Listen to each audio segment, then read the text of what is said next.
Hello! This afternoon I have a tale for you.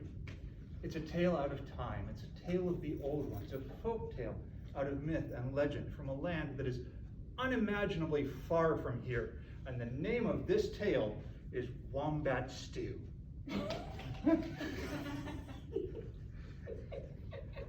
I got him. Oh, that was fun.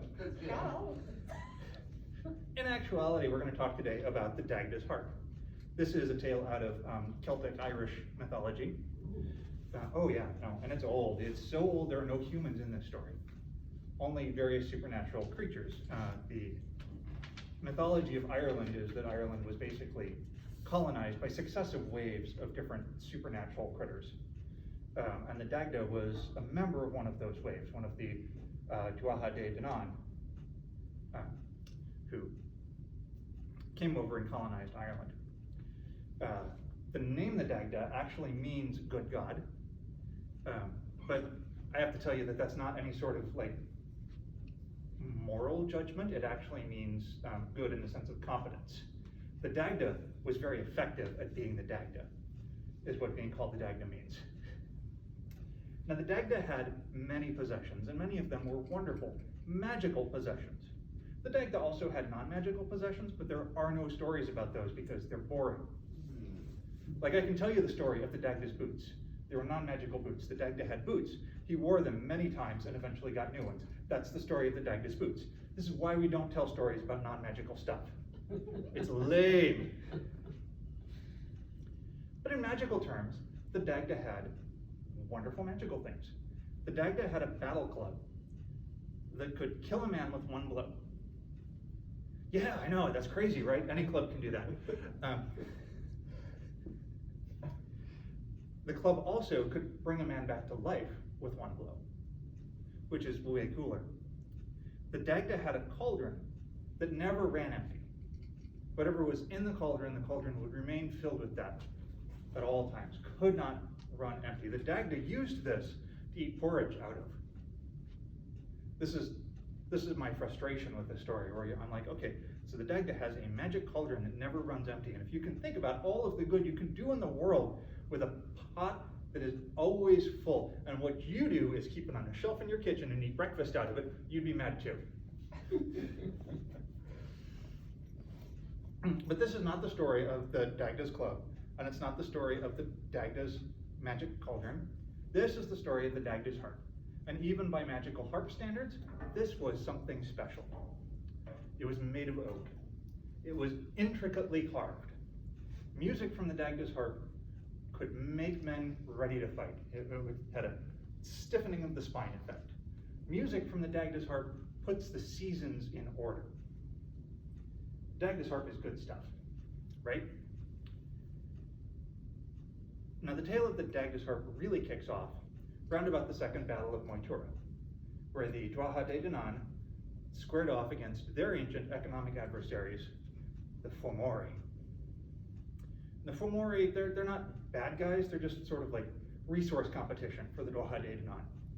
You know, there's not a whole lot of like, these people are good and these people are evil, and these people are good and these people are evil in Celtic mythology. They're just all folks trying to scrape a living out of the same land.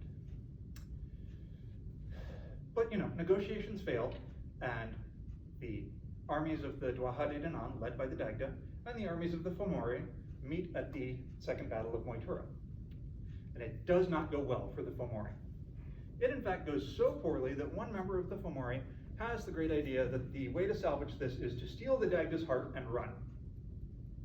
And they do, all of them.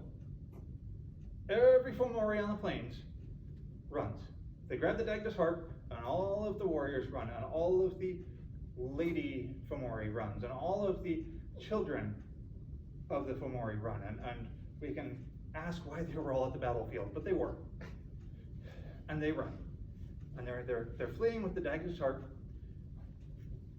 knowing that, you know, a whole bunch of angry Daghda are going to be looking for them very, very shortly, and they see off in the distance an abandoned dining hall. It's a thing.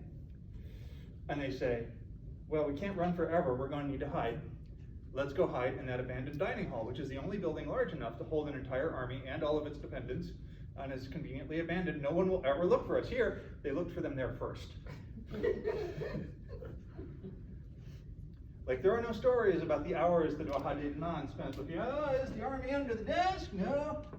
No, is the army perhaps hiding behind that tree? No. Is the army, maybe, in the only building big enough to hold them and is also conveniently abandoned right over there? Yes, so they looked there first. And now you have to picture an entire army of Fomori crouched and hiding in an abandoned dining hall. Old place settings everywhere, tablecloths sort of rippling in the breeze. And the doors kicked open by the Daghda and an entire army of probably pretty annoyed Daghda. This is presumably not going to go well. But the Daghda apparently has different plans. So the Daghda whistles, which I cannot do, and the Daghda's harp flies across the room and lands in his arms. And the Daghda plays. And the first song the Daghda plays is so sweet and so melancholy and so sad that all of the ladies and children of the Fomori burst into tears, and there are tears just running down their faces, and everybody is sad, and the army is completely ineffective because they're trying to console all of their families, which again, they brought to a battle. The Daghda's not done. Daghda's got more on his set list, and the Daghda plays a fresh song, and this song is so filled with joy and humor and cheer that everybody in the hall starts laughing, and are laughing uncontrollably and laugh so hard that all of the Fomori soldiers spill their wine on their boots. I don't know why this is important, but it is. There are several versions of the story, and various bits change back and forth depending on the telling. Sometimes it's the second battle of Moytura, sometimes it's the first battle of Moytura. Sometimes there are named members of the Fomori. The one consistent thing in all of these stories is the Fomori spilling wine on their boots.